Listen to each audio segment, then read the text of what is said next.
بسم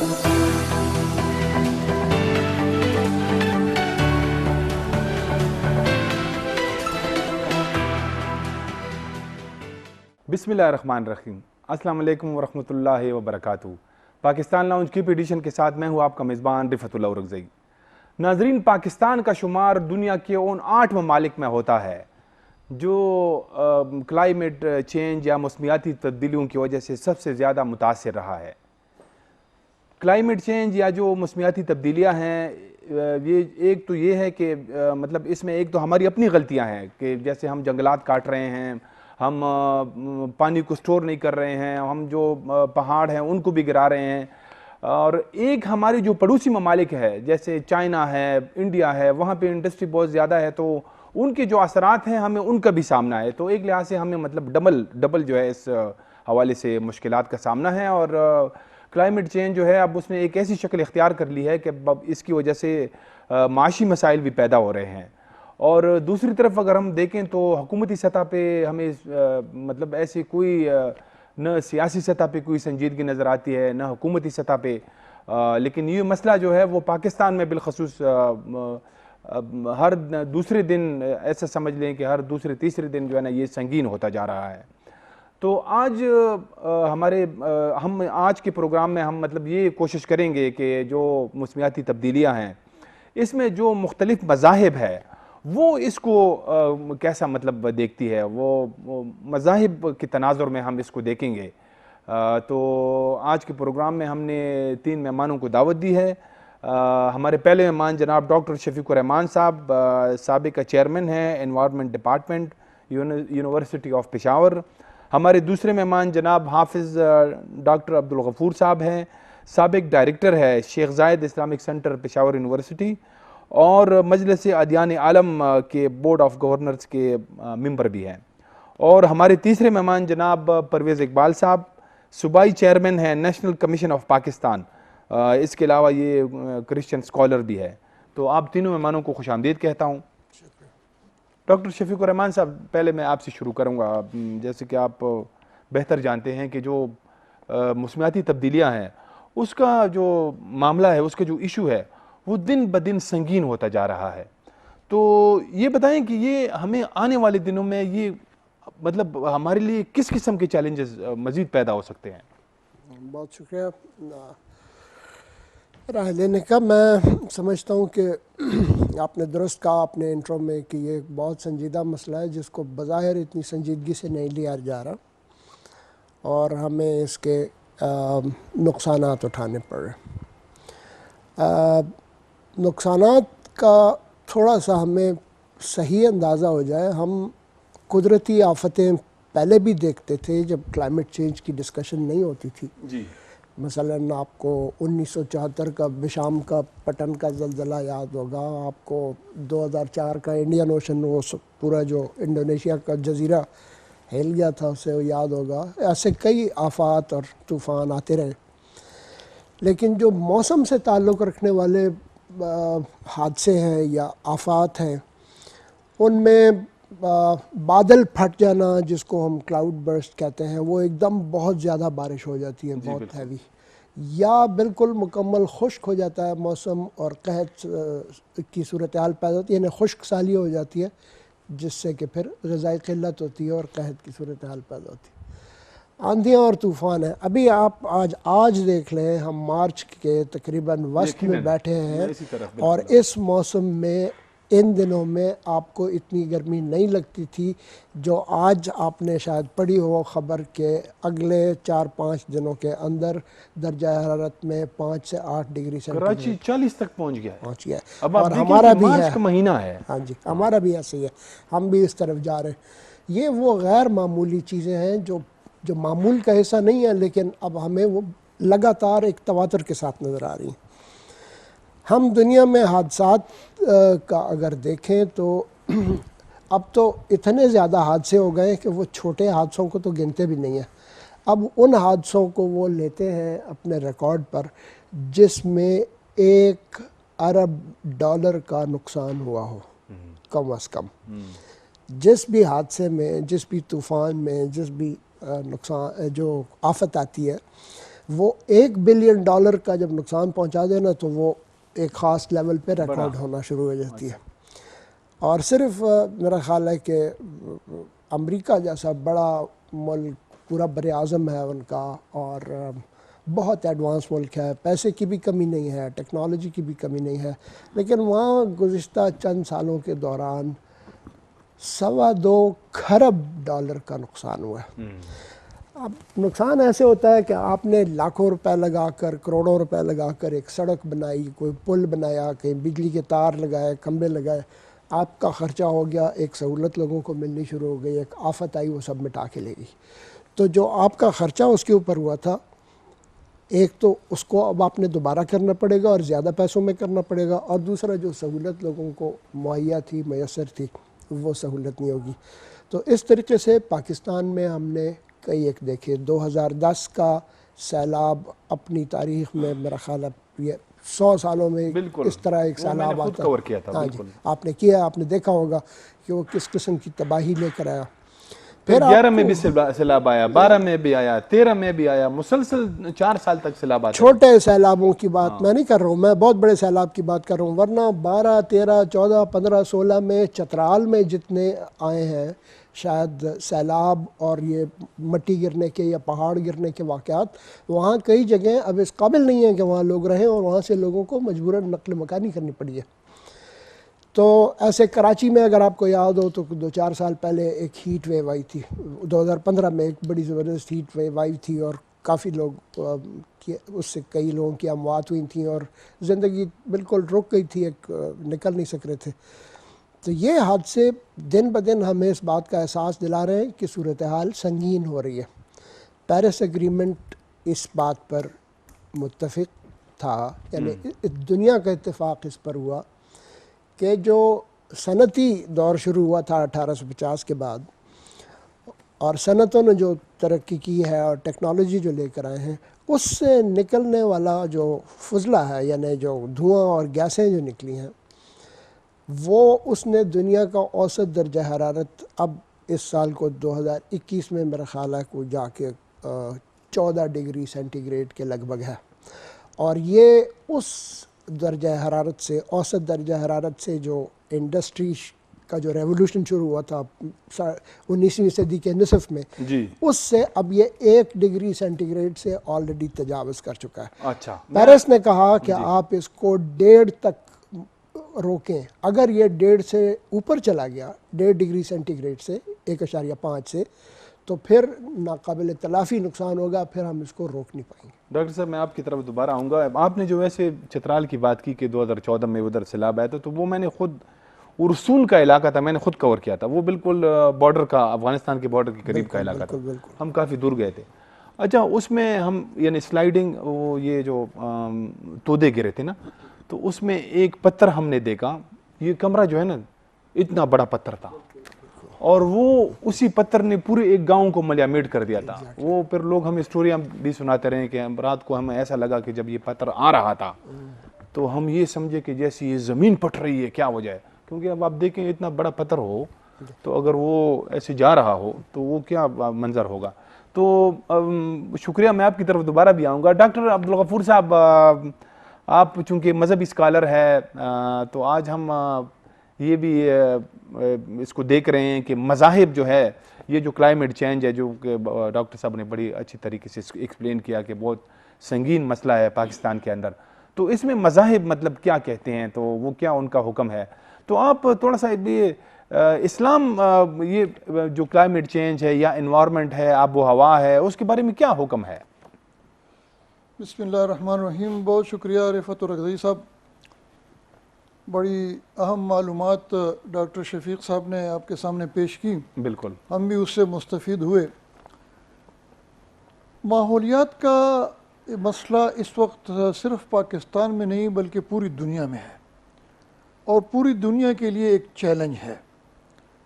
اور پھر پاکستان میں چونکہ الحمدللہ مسلمانوں کی اکثریت ہے, تو اسلام نے اس سے بچنے کے تدارک کے حوالے سے جو تعلیمات دی ہیں وہ دیگر مذاہب کی نسبت سر فہرست ہیں. دیگر مذاہب میں بھی موسمیات اور آلودگی سے بچنے کے حوالے سے تعلیمات واضح ہیں، لیکن قرآن اور حدیث کی روشنی میں بھی موسمی تبدیلی کے حوالے سے جو کچھ بیان ہوا اس میں سب سے اہم چیز جو ہے وہ صفائی ہے۔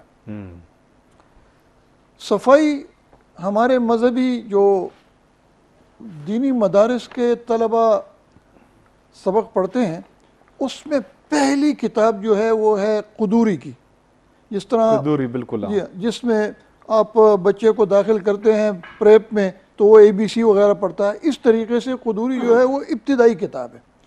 اس کتاب کی پہلا چیپٹر جو ہے وہ کتاب الطہارت ہے۔ اچھا، کتاب الطہارت کا مطلب یہ ہے کہ وہ چیپٹر جس میں صفائی کے حوالے سے بیان ہے۔ معلوم یہ ہوا کہ اسلام جو ہے وہ ابتدائی صفائی سے کرتا ہے۔ پھر آپ دیکھیں ہم مسلمان ہیں، نماز پڑھتے ہیں، نماز پڑھنے کے لیے جو شرط ہے وہ وضو ہے۔ جی، وضو طہارت ہے۔ اس میں 3 چیزوں کی طہارت کا خیال رکھنے کا حکم ہے، ایک جگہ، ایک جسم کا، اور ایک ظاہر کا۔ ظاہر سے مراد ڈریس ہے، لباس ہے، جی جی، کہ آپ کا لباس بھی صاف ہو، آپ جس جگہ نماز پڑھ رہے ہیں وہ جگہ بھی صاف ہو، اور آپ کا جسم بھی صاف ہونا چاہیے۔ تو مطلب یہ ہے کہ انسان جب صفائی حاصل کرتا ہے تو صفائی کے لیے جو چیز ہے وہ طہارت اور پانی ہے۔ پانی جو ہے اور صفائی جو ہے اس کے حوالے سے قرآن نے بہت وضاحتیں کی ہیں۔ اب صفائی اور کپڑوں کی صفائی کے حوالے سے نبی کریم صلی اللہ علیہ وسلم پر جو دوسری وحی نازل ہوئی اس میں یہ بیان ہوا، یا ایھا المدثر قم فانذر وربک فکبر وثیابک فطہر، اے کملی اوڑھنے والے اٹھ جا، لوگوں کو ڈرا، تیرا رب جو ہے وہ بڑا ہے، اور اپنے رب کی کبریائی بیان کر، لیکن ساتھ اپنے کپڑوں کو بھی صاف رکھ۔ اسلام سے پہلے صفائی کے حوالے سے کوئی تصور نہیں تھا، اور جہاں جاہلیت میں اور بہت سی خرابیاں تھیں وہاں نجاست اور گندگی بڑی عام تھی۔ ان کے ہاں ہاتھ دھونے کا انتظام نہیں تھا، گندگیاں جو ہیں وہ دیواروں پہ لگائی جاتی تھی۔ نبی کریم صلی اللہ علیہ وسلم نے صفائی کے حوالے سے یہ فرمایا کہ لا تشبہوا بالیہود، یہ گندگی جو ہے یہ یہود کی رسم ہے، لہذا آپ ان کی مشابہت نہ کریں۔ تو اس حوالے سے نبی کریم صلی اللہ علیہ وسلم نے بھی طہارت کے حوالے سے حکم دیا، اور قرآن جو ہے وہ بھی یہ کہتا ہے کہ جب تم نماز کے لیے کھڑے ہو، اذا قمتم الی الصلاۃ فاغسلوا وجوہکم وایدیکم الی المرافق وامسحوا برؤوسکم وارجلکم الی الکعبین۔ وضو میں 4 فرائض بیان کیے گئے، ہاتھ کوہنیوں تک دھونا، پورا منہ دھونا، چوتھے سر کا مسح کرنا، اور پاؤں ٹخنوں تک دھونا۔ اب ان 4 میں سے ایک کو بھی نہ دھویا گیا تو وضو ہی نہیں ہوا، جب نہ وضو نہ ہوا تو نماز بھی نہ ہوئی۔ معلوم یہ ہوا کہ جب انسان ایک جگہ پہ رہتا ہے تو اس کے لیے صفائی کا ہونا بہت ضروری ہے۔ مثلا آپ دیکھیں ہمارا ماحول اس وقت یہ ہے کہ ہم آپس میں بیٹھے ہیں، اگر ہمارے ارد گرد گندگی ہوگی تو ہم اس سے نہ بات کر سکیں گے، نہ اس میں کوئی جو طہارت کی جو ہماری روحانی خوشی ہے وہ نہیں ہو سکے گی۔ گندگی کرنے سے آدمی جو ہے اس جگہ سے بھاگنے کی کوشش کرتا ہے۔ تو ماحول کہتے بھی اسی کو ہیں، حول یحول کے معنی ارد گرد کا حصہ، الذی یعیش بہ الانسان، وہ جگہ جہاں پہ انسان زندگی گزارتا ہے۔ کہ آپ اپنے گھر میں رہتے ہیں، اپنے گھر کو بھی صاف کریں، اپنے گھر کا کوڑا کرکٹ باہر راستے میں نہ پھینکیں، نہ کسی ہمسائے کے دروازے کے سامنے پھینکیں، بلکہ اس کو ایک طرف رکھیں، اور جو گندگی لینے والے آتے ہیں ان کے حوالے کر دیں۔ تو اگر اس طریقے سے ہم اپنی صفائی کا خیال رکھیں گے، اپنے پانی کے تحفظ کا خیال رکھیں گے، تو پھر ہماری یہ موسمی تبدیلیاتی جو ہے اس پر بڑا فرق آئے گا۔ ہم کچھ سال پہلے گئے تھے خیرہ گلی، اسی سلسلے کا ایک سیمینار تھا، وہاں آپ یقین جانیے پینے کے لیے پانی نہیں میسر ہوا، اور میں نے وہاں پوچھا کہ آپ لوگ نہاتے ہیں اور یہ کپڑے دھوتے ہیں؟ انہوں نے کہا جی ہم بارشوں کے پانی کو سٹور کرتے ہیں۔ بالکل، یہ بھی اچھا ہے کہ ان کے ذہن میں ایک بات ہے کہ انہوں نے سٹوریج بنائے ہوئے ہیں بارش کے پانی سے، اور بارش کے پانی سے اپنے لیے کپڑوں کا استعمال بھی کرتے ہیں دھونے کا، اور جگہ وغیرہ بھی دھوتے ہیں۔ تو ایسے علاقے اس وقت بھی موجود ہیں اس ترقی یافتہ دور میں بھی، بالکل ایسے ہی کہ وہاں پینے کا پانی نہیں، بالکل ایسے ہی ہے۔ اور جو عام علاقے ہیں، ایسا وقت عنقریب آنے والا ہے کہ وہاں بھی پھر پانی پینے کے لیے بھی میسر نہیں ہوگا۔ بالکل ناظرین، ایک بریک لیتے ہیں، بریک کے بعد دوبارہ آئیں گے تو پھر پرویز اقبال صاحب کے ساتھ جو ہے وہ اسی موضوع پہ بات کریں گے، ہمارے ساتھ رہیں۔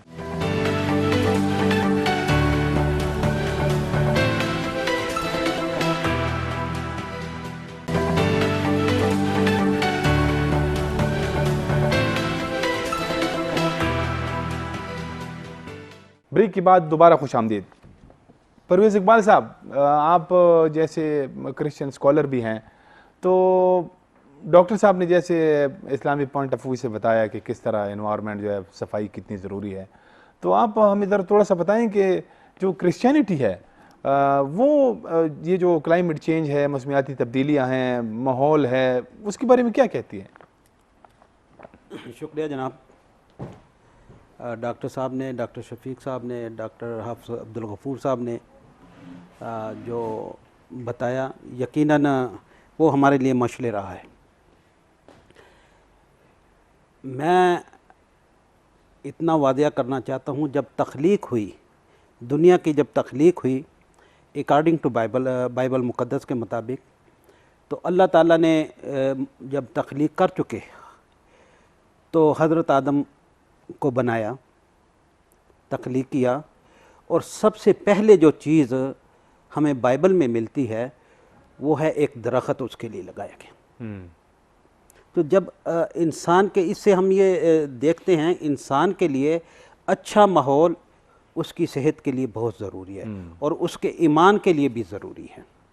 صرف یہی نہیں کہ ایک درخت، اچھا درخت لگا دیا جس سے خوشبو بھی آ رہی تھی اور پھلدار تھا، بلکہ اس ایک شخصیت کے لیے اللہ پاک نے ایک دریا بھی اس جگہ پر نکال دیا۔ اچھا، اور اس کو ہم کہتے ہیں باغ عدن، جسے جنت کہا جاتا ہے۔ تو وہاں پر تو اس وقت ایک شخصیت تھی حضرت آدم علیہ السلام، تو اس ایک دریا میں سے 4 نہریں بھی نکالی گئی۔ ایک انسان کے لیے اچھا ماحول اس کی صحت کے لیے اور اس کے ایمان کے لیے یہ بہت ضروری ہے۔ اور بائبل مقدس کے حوالے سے ہی بتاتا ہوں، 300 جگہوں پر اللہ پاک اور مختلف انبیاء اکرام درخت لگانے پر زور دیتے ہیں۔ اچھا جی، یہ بائبل مقدس میں ہے۔ اور میں یہ سمجھتا ہوں کہ اس وقت جو ماحول جا رہا ہے پاکستان میں، ماحولیات وہ اچھا نہیں ہے۔ انسانی صحت کے حوالے سے جگہ جگہ دیکھ لیں، اب بیماریاں ہیں۔ یہ صرف اسی وجہ سے لوگ کیوں چترال جا رہے ہیں اور کلام جا رہے ہیں، مری جا رہے ہیں، گلیات میں جا رہے ہیں، کیوں؟ وہاں پر درخت ہیں، اور وہ آب و ہوا ان کو صاف و شفاف آب و ہوا ملتی ہے جو انسانی صحت کے لیے ضروری ہے۔ اس میں اگر ہم اس ماحول میں رہ رہے ہیں جہاں پر آب و ہوا صاف نہیں ہے، تو میں سمجھتا ہوں اس میں ہمارے ساتھ ساتھ ہماری گورنمنٹ کا بھی بہت عقل دخل ہے۔ ہماری گورنمنٹ نے اس سلسلے میں کوئی پلاننگ نہیں کی۔ ووٹنگ ہوتی ہیں، آپ کے پاس، میرے پاس آتے ہیں، میں بھی الیکشن میں کھڑا ہوں، تو ہم کبھی کسی کو یہ نہیں کہتے کہ ہمارے یہ منشور میں ہم نے پودے لگانے ہیں۔ تو ہم بنیادی طور پر اپنی ذات کے متعلق سوچتے ہیں، انسان کے متعلق نہیں سوچتے۔ یہ درست نہیں ہے۔ ابھی آپ کے حوالے سامنے دیکھ لیں، یہ BRT بنی ہے۔ جب BRT نہیں تھی تو اس سڑک کے کنارے درخت کہیں آپ کو نظر آتے تھے، اور قداور درخت تھے۔ ابھی کہاں وہ چلے گئے؟ ایک سہولت پیدا کر دی گئی۔ وہ 2 ارب روپے کا پروجیکٹ تھا، یہ جو BRT سے پہلے انہوں نے جو پچھلی پرویز خٹک کی حکومت تھی 2013 والی، انہوں نے یہ سارے پودے لگائے تھے، پھر وہ اس کو اسکریپ کر دیا گیا سارا، خود انہوں نے مطلب کیا 2 تھا۔ ارب روپے خود اپنے جو ہے نا، جی، انہوں نے کیا تھا۔ کنکریٹزم کے لیے جو ہے نا ایک بہت بڑی کنکریٹ بنا دی، سارا چیخ ہے، اس کی وجہ سے بھی بہت زیادہ جو ہے اثر پڑتا ہے۔ وہ ڈاکٹر صاحب بتائیں گے، جی آپ بتائیں۔ میں یہ عرض کروں، اگر آپ دیکھ لیں کینٹ ایریا میں جو سٹی سے علیحدہ ہے، کینٹ، یہ سینٹرل گورنمنٹ کے انڈر چل رہا ہے، وہاں پر وہی ماحول ہے، خوبصورت ماحول ہے، درخت بھی ہیں۔ اس کی ایک وجہ ہے کہ وہاں پر سیاست نہیں ہے، وہاں پر جو درخت ہیں ان کو کوئی کاٹ نہیں سکتا، یہ نہیں یہ MPA ہے یہ میں نے اس کے حکم سے کاٹ دیا, منسٹر کے حکم سے کاٹ دیا, وہاں پر ایک ایڈمنسٹریشن ہے.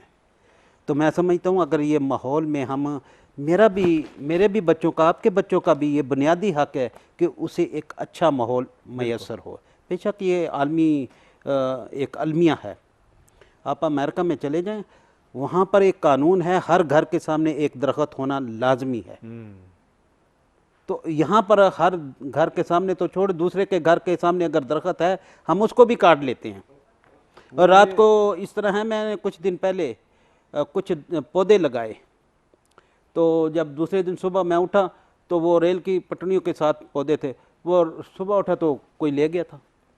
یہاں تو عجیب ہی, اب اس پہ ہم جو ہے نا اگر اس میں پڑ جائیں تو یہ پھر ایک لمبی بحث ہو جائے گی. ہماری جو قوم ہے وہ تو پتہ نہیں, جیسے اگر کوئی بندہ جا رہا ہے راستے میں, اس کو درخت نظر آ جائے تو اس کے اوپر پاؤں رکھے گا, یہ آپ یقین جانے وہ ایسے ہی کرے گا, بس وہ اس کو اچھا لگتا ہے. تخریب ہے ہماری ذہنوں میں, اللہ معافی فرمائے. یہ ایک اور ایشو ہے جی. میں ڈاکٹر شفیق الرحمان صاحب آپ کی طرف آؤں گا. وہ شاید وجہ بھی یہی ہے کہ جو ہم باتیں کر رہے ہیں, نہ تو یہ ہمارے نصاب میں ہے کہ ماحول کیا چیز ہے, نہ تو کلائمیٹ چینج کے حوالے سے. ہمارے نصاب تو اس سے بری پڑی ہے کہ جہادی کیسے بنتا ہے, جان نثار جو ہے, قتال کیا ہوتا ہے, جہاد کیا ہوتا ہے, یہ چیزیں اس میں جو ہے نا ہمارے نصاب میں. وہ اور یہ ہم نے دیکھا بھی کہ پچھلی تقریباً 35-40 سالوں میں ہمارے نصاب کو جس طرح ایک سازش کے تحت جو ہے نا اس میں گندگی ڈالی گئی ہے. تو میں یعنی اب یہ کیسے ہمارے لیے یہ اہم ہوگا, یہ اویئرنیس سے ہوگا, یہ کیسے مطلب یہ ریئلائزیشن پاکستانی قوم کو ہمیں کیسے ہوگی کہ ہم یہ محسوس کر سکیں کہ یار یہ تو ہم اپنے تباہی کی طرف بڑھ رہے ہیں. درست فرمایا آپ نے. میں آپ کے سوال کا جواب بھی دوں گا, اور یہ دونوں علماء جو میرے دائیں ہاتھ پہ تشریف رکھتے ہیں, انہوں نے جو بات کی, انہوں نے صفائی سے دونوں نے شروع کی. ہم عموماً صفائی کا مطلب بہت محدود لیتے ہیں, جگہ صاف ہو, کپڑے صاف ہوں, نماز کی حد تک, عبادت کی حد تک نہیں. نماز اور عبادت کی حد تک نہیں, ہمیں حکم ہے کہ ہم اپنے ارد گرد کو صاف رکھیں, ماحول کو. بالکل. اب مجھے بتائیں کہ جب ہم ایندھن کا استعمال کرتے ہیں, جب کوئلہ جس زمانے میں استعمال ہوتا تھا, یہ آفت وہاں سے شروع ہوئی ہے جس زمانے میں کوئلہ نکالنا شروع کیا اور صنعتوں کے چلانے کے لیے بہت کثیر تعداد میں استعمال کیا. اس کا جو کثیف کالا سیاہ دھواں نکلتا ہے وہ آپ کی اس ہوا کو پلیت کر دیتا ہے. میں اگر یہ ورڈ بورو کروں, وہ اس کو اس حد تک گندا کر دیتا ہے کہ وہ آپ کے لیے مضر صحت ہوتے ہیں. اور یہ کوئی آسان بات نہیں ہے کہ آپ ایک ہوا میں رہنے پہ مجبور ہیں, آپ وہاں سے ہل جل نہیں سکتے, آپ کا گھر ہے, رہائش ہے, کاروبار ہے, جو بھی ہے, آپ وہاں رہیں, لیکن اس کی ہوا ایسی ہے کہ ہر سانس کے ساتھ آپ کے ہاں پھیپڑوں میں سینکڑوں یہ چھوٹے چھوٹے کالے پارٹیکلز جو ذرات جو کاربن کے ہوتے ہیں یہ چلے جاتے ہیں, پھیپڑے اندر سے گیلے ہوتے ہیں تو یہ پارٹیکلز اس کے ساتھ چپک جاتے ہیں. ہوا تو پھر آپ نکال بھی دیتے ہیں یا آہستہ آہستہ رہتے جاتے ہیں. پانی کے ساتھ دیکھیں ہم کیا کر رہے ہیں. لوگوں کے گھروں سے برتن دھونے کے, کپڑے دھونے کے, نہانے کے بعد جو فالتو پانی نکلتا ہے, جو گندا پانی نکلتا ہے, وہ سیدھا جا کے نہر میں گرا دیتے ہیں. وہ نہریں اس پانی کو لے جا کر دریا میں گراتی ہیں. پھر اس کے بعد ہم نے اپنے زرعی اجناس کی پیداوار بڑھانے کے لیے کچھ اور طریقے سوچے کہ جی اتنا کھیت ہے میرے پاس, اس میں سے اتنا غلہ نکل رہا ہے, میں چاہتا ہوں کہ اس کی مقدار زیادہ ہو. کیا کروں گا؟ اس کے لیے میں کچھ کیمیکلز استعمال کروں گا. وہ پلیت بے شک نہیں ہے, وہ صاف ستھرے ہیں, مطلب وہ کیمیکل ہے, لیکن یہ کہ اس کے ناقص اثرات آپ کے اندر جا کے آپ کی صحت کو نقصان آرگینک نہیں ہے نا, آرگینک نہیں ہے. تو ہوا ہماری صاف نہیں ہے. اب ہم یعنی ماحولیاتی یا موسمیاتی تبدیلی سے نکل کے عموماً جو ہمارا ماحولیاتی مسئلہ ہے اس پہ آ رہے ہیں کہ ہماری ہوا صاف نہیں ہے جس میں ہم سانس لے رہے ہیں. اور شہروں کا حال دیکھ لیں کہ پاکستان میں کراچی, لاہور, فیصل آباد, پشاور, یہ عموماً سردیوں کے مہینوں میں اکتوبر سے جنوری تک کا عرصے میں, چونکہ موسم سرد ہوتا ہے, خشک ہوتا ہے, بارشیں نہیں ہوتی, تو ایک تو زمین سے اٹھنے والی دھول گرد چلتی ہے, پھر اس زمانے میں جو فصلیں کٹتی ہیں تو نئی فصل لگانے میں تھوڑا سا ٹائم ہوتا ہے، تو اس وقت یہ فصل کے وہ جو باقیات رہ جاتے ہیں کھیتوں میں اس کو آگ لگا دیتے ہیں۔ ہم اپنے گھروں کا کوڑا کرکٹ کہیں جمع کر کے کسی جگہ پہ ایک بڑا سارا ڈھیر لگا کے اس کو آگ اور لگاتے اس سے اس میں اسموک کریٹ ہوتا ہے، وہ پھر الگ سی جو لاہور اور انڈیا میں بھی ہے۔ اینٹوں کے بھٹے ہم نے لگا رکھے ہیں، وہاں ہم یہ استعمال کریں تو فضا صاف نہیں ہے۔ فضا صاف نہیں ہے کا مطلب یہ ہے کہ ہم صاف ہوا میں سانس نہیں لے رہے اور بیماریوں کا شکار ہیں ہی ہیں۔ پانی اول تو کم ہوتا جا رہا ہے، ان موسمیاتی تبدیلیوں کا جم نے پہلے ذکر کیا، اس کی وجہ سے پانی میں کمی آئی ہے۔ ہمارے دریاؤں میں جتنا پانی، ہم نے خود ہی ایک سٹڈی کی تھی، جتنا پانی سن 75 سے 2005 تک کے عرصے میں آ رہا ہوتا تھا، اوسط، کبھی کم ہوتا ہے کبھی زیادہ ہوتا ہے، یہ نیچرل ہے، لیکن اوسط پانی جو آ رہا تھا ہمیں اس میں اب کمی نظر آ رہی ہے۔ ہمارے جو برفوں کے ذخائر ہیں، جو گلیشیئرز میں اس پہ آؤں گا، گلیشیئرز، وہ سکڑ رہے ہیں، تو پانی کم ہو گیا، ہوا گندی ہو گئی، اور کھانے پینے کی جو چیزیں ہیں، غذا، وہ صاف نہیں رہی۔ میں آپ کو ایک چھوٹی سی مثال دیتا ہوں۔ اگر فرض کیا آپ چائے بناتے ہیں اور اس کے اندر دودھ ڈالتے ہیں، تو یہ دودھ جس جانور سے آیا ہے ہمیں نہیں معلوم کہ اس نے کیا کھایا ہے۔ اس جانور نے جو چارہ کھایا تھا وہ کتنا کیمیکلی پلوٹڈ تھا، گندا تھا، اور اس کے کیا مضر صحت نقصانات تھے جو اس جانور پہ مرتب ہوئے، وہ اس سے اس کے دودھ میں آئے۔ دودھ کی ہم مکھن، ملائی، دہی، یہ ساری چیزیں کھاتے ہیں، بڑے شوق سے خوش ہوتے ہیں۔ ہمیں نہیں معلوم ہوتا کہ اس کے ذریعے ہمارے اندر کیا جا رہا ہے، جو سبزیاں کھا رہے ہیں اس کے ذریعے کیا جا رہا ہے، جو پھل کھا رہے ہیں اس کے ذریعے کیا جا رہا ہے، اور جو پانی پی رہے ہیں اس کے ذریعے کیا جا رہا ہے۔ تو ہماری یعنی یہ اس طرح کا مسئلہ ہے کہ ہم میں سے ہر شخص کی زندگی خطرے میں۔ اور ابھی فروری میں جو ایک رپورٹ آئی ہے، جو بین الاقوامی ایک ہے نا، IPCC کہلاتا ہے، intergovernmental panel on climate change, ساری حکومتوں کا ایک مل کے ایک سائنٹسٹ کا ایک ٹولہ ہے جو بیٹھ کے کام کرتے ہیں، کئی گروپس ہیں۔ اس فروری کی رپورٹ میں انہوں نے اس بات کی طرف نشاندہی کی ہے کہ اگر ہم اس کو نہ روک پائے تو وہ جو میں نے جیسے عرض کیا تھا کہ ناقابل تلافی نقصان ہو جائے گا۔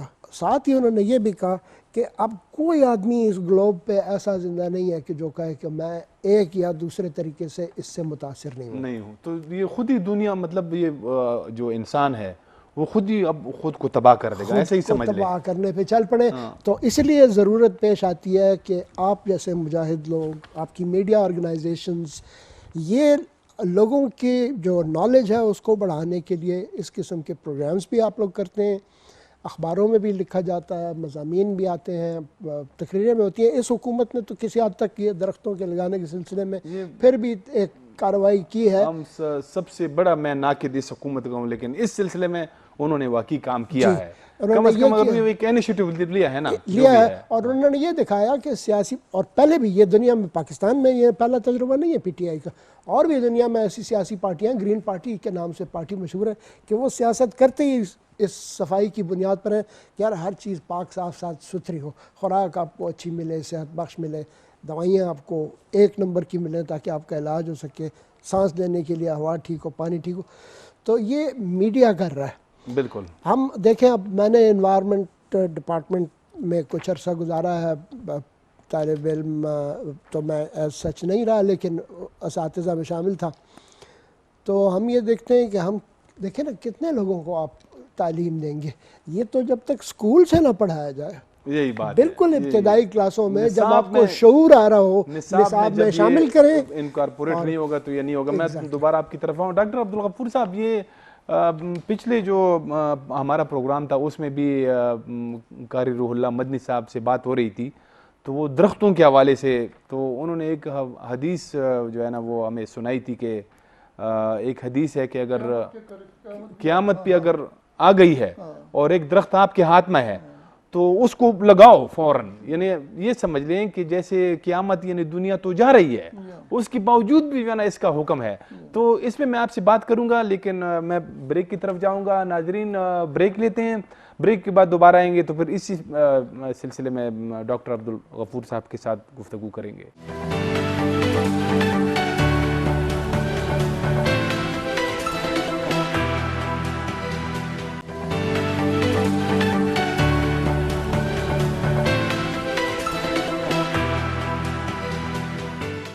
بریک کے بعد دوبارہ خوش آمدید. ڈاکٹر عبدالغفور صاحب، جیسے کہ میں نے بریک سے پہلے بھی آپ سے ایک حدیث کا حوالہ بھی دیا، اور جب یعنی جنگ ہوتی تھی تو حضور صلی اللہ علیہ وآلہ وسلم اپنے صحابہ کو جو ہے ایک نصیحت کرتے تھے کہ آپ جب جائیں گے تو جس جگہ پہ مطلب کڑی فصل ہے، سبز فصل ہے، تو آپ نے اس کے اوپر نہیں جانا ہے، آپ نے اس کو کاٹنا نہیں ہے. تو یہ مطلب کو نہیں جلانا. بالکل نہیں جلانا ہے. تو آپ دیکھیں یعنی آج سے 1617 سال پہلے جو ہے ہمارے نبی نے جو ہے نا اس کی تلقین کی تھی. اور اگزئی صاحب، میں نے ابتدا میں آپ کو بتایا تھا کہ ہمارا مذہب جو ہے یہ موسمی تغیراتی کے حوالے سے بہت سے تدارک کی تجاویز پیش کرتا ہے اور بتاتا ہے. ان میں ایک سب سے سر فہرست صفائی کے بعد جو ہے وہ دوسرے نمبر پر جنگلات اور درختوں کا ہے. درخت کا انسان کے ساتھ بڑا گہرا ایک تعلق ہے اور ایک تاریخ بھی ہے. اور حضرت آدم علیہ السلام کو جو جنت سے نکالا گیا تو اس کے بارے میں قرآن بھی یہ کہتا ہے کہ وَلَا تَقْرَبَا هَذِهِ الشَّجَرَةَ. وہ نکالنا اپنی جگہ پہ ہے، لیکن اس شجرے کا نام ذکر ہے کہ درخت جو ہے اس کے قریب بھی مت جاؤ. تو درخت کی ایک تاریخ جو ہے وہ قرآن میں موجود ہے. پھر آپ دیکھیں جب ان دونوں کو جنت سے نکالا گیا اور زمین پہ آئے تو یہ تو ننگے تھے. درختوں کے پتوں سے انہوں نے اپنے آپ کو محفوظ کیا اور اپنی شرمگاہوں کو چھپایا. قرآن نے اس کی وضاحت کی ہے. اسی طریقے سے ابھی یہ ہمارے مسیحی اسکالر صاحب نے جنات عدن کا ذکر کیا، یہ ہمارے قرآن میں بھی ذکر ہے. جنات عدن تجری من تحتها الانہار، جو نہروں کا انہوں نے ذکر کیا. جنت عدن، جنت کو جنت کہتے بھی اسی لیے کہ وہ باغات ہیں، وہاں درختوں کا گن ہوتے ہیں، تو اس وجہ سے اس کو جنت کہا گیا ہے. اور نیک لوگوں کا مقام اور ٹھکانہ جو ہے وہ آخرت میں جنت ہوگا. اب وہ ہماری بدقسمتی ہے کہ ہم نے دنیا میں اپنے لیے جنتوں کو ختم کر دیا ہے اور اب مصیبتوں اور پریشانیوں میں مبتلا ہو گئے ہیں. اس وقت آپ دیکھیں ایبٹ آباد ہزارہ میں بھی درختوں کی کٹائی کی وجہ سے موسم میں تبدیلی آ گئی ہے. وہاں بھی اب گرمی ہوتی ہے. بالکل اس سے اوپر جائیں تو کچھ گزارا ہو جاتا ہے. لیکن پچھلے سال ہم ہزارہ یونیورسٹی گئے اور وہ تقریباً جولائی اگست کا مہینہ تھا اور اتنی گرمی تھی کہ پشاور کے برابر گرمی تھی. تو ہم نے کہا یہاں آنے کا فائدہ کیا ہوا. پہلے لوگ ایبٹ آباد اور ہزارہ اس لیے جاتے تھے کہ وہاں ٹھنڈا موسم ہوتا تھا اور کچھ دن آرام کے سکون کے گزارتے تھے. تو ہم نے درختوں کی بالکل اس طریقے سے صفائی کی ہے کہ ان کا کوئی ہم نے نہ احترام کیا نہ ہم ان کی قدر و قیمت پہ سمجھے. اس بے قدری کی وجہ سے آج ہمارے لیے یہ مسائل پیدا ہو رہے ہیں. بالکل. اور پھر آپ نے جو حدیث بیان کی یہ اتنی اہم حدیث ہے کہ نبی کریم صلی اللہ علیہ وسلم نے فرمایا کہ اگر آپ کے ہاتھ میں درخت کا ایک پودا ہے اور قیامت قریب ہے تو اس کا مطلب یہ ہے کہ اگر آپ مر رہے ہیں تو موت سے پہلے اس کو ترجیح دیں کہ اس کو زمین پہ لگا دیں تاکہ یہ اگ جائے. اور پودے تو ایسے ہیں، درخت تو ایسے ہیں کہ یہ تو انسان کو فائدہ دیتے ہیں، سایہ دیتے ہیں اور یہ صدقہ جاریہ ہے. اور نبی کریم صلی اللہ علیہ وسلم خود بھی درختوں سے بڑی محبت کرتے تھے اور درخت ان سے محبت کرتے تھے. جب آپ صلی اللہ علیہ وسلم نے ابتدا میں خطبہ شروع کیا جمعے کا تو ایک درخت تھا، وہ کھجور کا تھا، اس کے نیچے آپ جمعے کا خطبہ ارشاد فرماتے تھے. ایک صحابی نے کہا اللہ کے رسول میں آپ کے لیے ایک ممبر لکڑی کا بنانا چاہتا ہوں تاکہ آپ اس میں بیٹھ کے ہمیں اپنا خطبہ دیا کریں. تو حضور صلی اللہ علیہ وسلم نے اس کو اجازت دی. تو جب اجازت دی تو اس صحابی نے اس درخت کو کاٹا تو وہ درخت روڑنے لگا اور حضور صلی اللہ علیہ وسلم نے اس کو سینے سے لگایا. تو درختوں کی ایک تاریخ اپنی قرآن اور حدیث میں ہے اور اس کی بڑی اہمیت ہے. اور نبی کریم صلی اللہ علیہ وسلم فرماتے ہیں کہ ایسے درختوں کو میں پہچانتا ہوں جو نبوت سے پہلے بھی مجھے سلام کیا کرتے تھے. اچھا. جی ہاں. اسی طریقے سے نبی کریم صلی اللہ علیہ وسلم جب اپنے چچا ابو طالب کے ساتھ شام کے سفر پہ گئے تو آپ قضاء حاجت کے لیے جاتے تھے تو آپ کے ارد گرد درخت آپ کا پردہ کرتے تھے. یہ آپ کا معجزہ تھا اور آپ کی نبوت کی نشانیوں میں سے تھا. اچھا. درخت جو ہے یہ تو ایسی چیز ہے جو انسانیت کے فائدے کے لیے ہے. اس سے آپ دیکھیں پھل کھا سکتے ہیں، اس سے آپ سایہ لے سکتے ہیں، اس سے آپ آکسیجن لیتے ہیں.